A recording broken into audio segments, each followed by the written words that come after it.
démonstratif est un terme qui montre, qui désigne, souvent une réalité dont il a été question un peu plus tôt dans le texte, ou un objet à proximité de l'interlocuteur.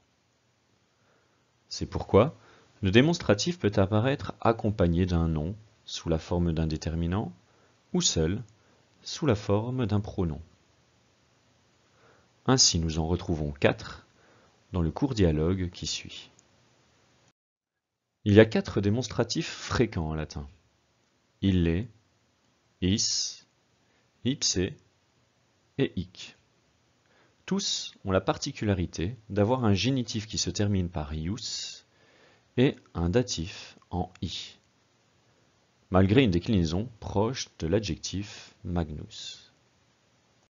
Le démonstratif ille, illa, illud se traduira par ce ou cette comme déterminant et par celui ou celle-là comme pronom.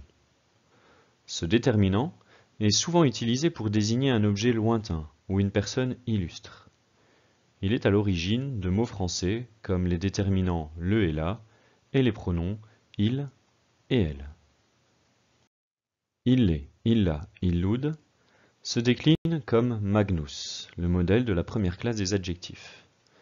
Si ce n'est les terminaisons particulières du génitif et du datif singulier, ainsi que le neutre singulier. Iséaïde, assez fréquent dans les textes, se traduit par celui-ci ou ce. En tant qu'anaphorique, il fait souvent référence à une personne citée plus haut dans le texte. Iséaïde se décline comme magnus, excepté au génitif et au datif singulier, ainsi qu'au neutre singulier. Ipse, ipsa, ipsum peut toujours se traduire par lui-même, tant comme déterminant que comme pronom.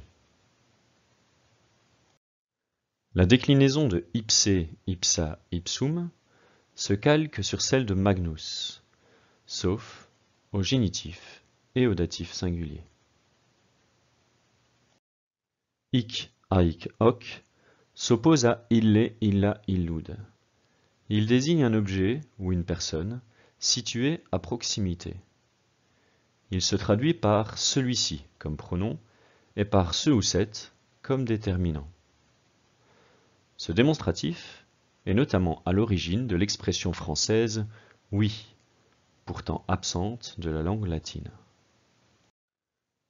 Comme les autres pronoms, la déclinaison de hic, haec, hoc est inspirée de la première classe des adjectifs, sauf au génitif et au datif singulier.